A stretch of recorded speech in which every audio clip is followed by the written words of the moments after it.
नमस्कार दोस्तों। अभी 2 दिन पहले हम लोगों ने बात करी थी नीति और अनीति की। और जब हम नीति और अनीति की बात करते हैं तो एक और बात बहुत इंपॉर्टेंट हो जाती है जिस पे आज हम लोग बात करेंगे, और वो है धर्म और कर्म। मनुष्य योनि में जो भी पैदा हुआ है उसे अपना कर्म करना है। अब जब कोई भी मनुष्य कोई कर्म करता है तो दुनिया उसको 2 ही चीजों में तौलती है। क्या इस कर्म को धर्म के अनुसार किया गया या अधर्म किया गया। जैसे द्रौपदी का हरण धर्म के अनुसार था या अधर्म था। तो पहले तो समझें कि जैसा मैंने कहा कि मनुष्य योनि में पैदा हुए हैं तो कर्म तो करना ही है। तो फिर धर्म क्या है? मेरे हिसाब से धर्म वो प्रकाश है, वो रास्ता है जो कर्म को सही काम करने के लिए, जो मनुष्य को सही कर्म करने के लिए प्रेरित करता है। वो प्रकाश है धर्म। और मैं कुछ एग्जाम्पल दूंगा आपको। जैसे युद्ध क्रीड़ा, अगर आप सिर्फ खेल की भावना से खेल रहे हैं तो वो धर्म है। आप खेल करने के लिए दूध क्रीड़ा कर रहे हैं। लेकिन अगर दूध क्रीड़ा में आप सब कुछ दांव पे लगा दें तो वो अधर्म है। तो धर्म और अधर्म एक ही सिक्के के 2 पहलू हो सकते हैं, और आपने कौन सा रास्ता अख्तियार किया है वो बहुत इंपॉर्टेंट है। जैसे झूठ बोलना अधर्म है, परंतु यदि किसी की जान बचाने के लिए कोई झूठ बोला जाए तो वो धर्म है। या किसी अधर्मी व्यक्ति को पराजित करने के लिए या मारने के लिए झूठ बोला जाए तो वो भी धर्म है। इसीलिए जब द्रोणाचार्य के सामने झूठ बोला गया, क्योंकि वो अधर्म के साथ थे, इसलिए वो झूठ धर्म माना गया। मित्रता बहुत अच्छी चीज है। मित्र का साथ देना धर्म है। लेकिन ऐसा मित्र जो अनैतिक हो, जिसने अपने जीवन में सारे अधर्मी काम किए हों, ऐसे मित्र का साथ देना अधर्म है। तो धर्म और अधर्म,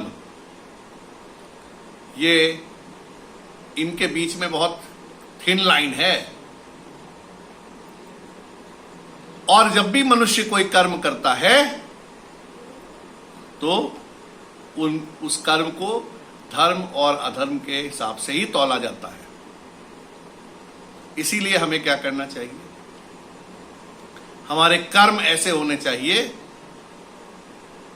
जो धर्म के रास्ते पे हो। क्योंकि हमारे कर्म अगर अधर्म के रास्ते पे होंगे तो हमारा अंत भी जो होगा वो कई बार हो सकता है अधर्म से ही हो, बट होगा बहुत धर्म वाले लोगों के साथ के हाथों से। रामायण का उदाहरण लेते हैं। सिर्फ अपनी मां के कहने पे एक व्यक्ति सन्यासी हो गया। मात्र रण का धर्म जो उन्होंने दिखाया दुनिया को, श्री रामचंद्र जी ने, वो किसी और ने नहीं दिखाया। हाँ, अगर वो कह देते मैं तो नहीं जाऊंगा तो ये अधर्म का मार्ग होता है। उन्होंने धर्म का मार्ग चुना और धर्म के मार्ग पे चलते हुए अपने कर्मों को किया।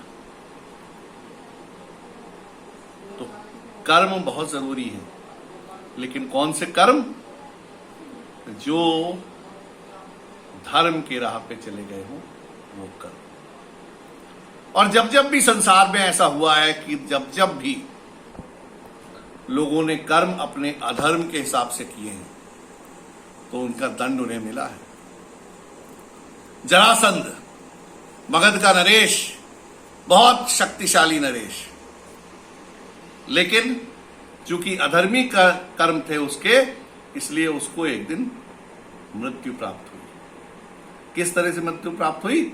उसके शरीर को शप्त विक्षिप्त करके उसकी मृत्यु हुई।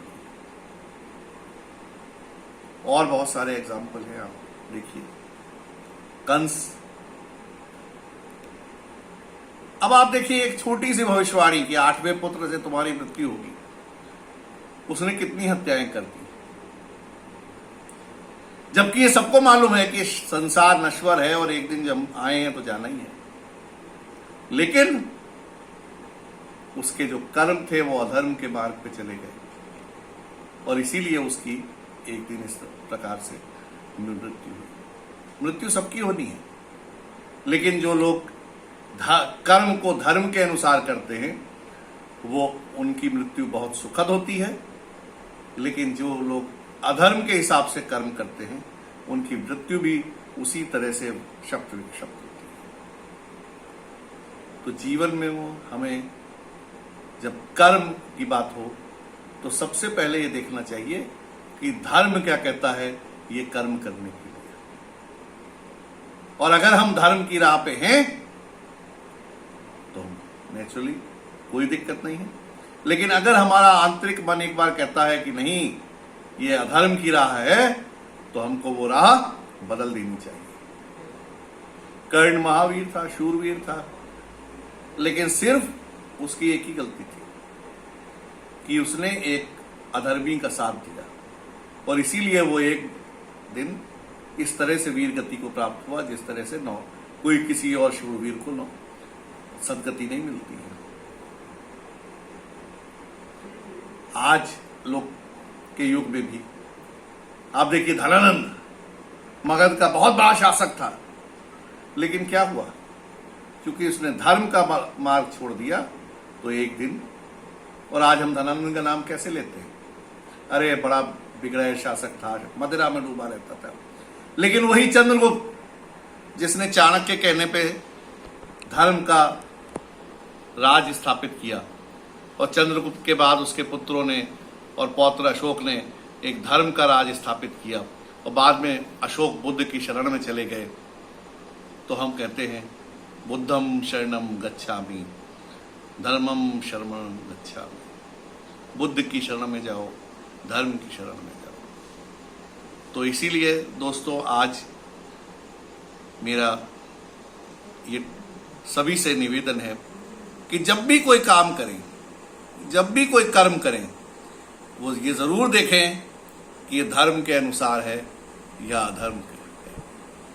और धर्म की राह पे चलेंगे तो कर्म अच्छे होंगे, और एक दिन आएगा जब आपकी ख्याति, जैसा मैंने पहले भी कहा था, ख्याति मनुष्य की नहीं होती है, ख्याति उसके नाम की होती है। आज भी ख्याति अर्जुन के नाम की है, भीम के नाम की है, चंद्रगुप्त के नाम की है। तो ख्याति हमेशा नाम की होती है, महाकवि तुलसीदास के नाम की है। तो कर्म ऐसे करें जो धर्म की राह पे हों, जिससे आपकी ख्याति युगों युगों तक आपके कुल का नाम महकाती रहे। नमस्कार दोस्तों, कल किसी और टॉपिक पे बात करेंगे।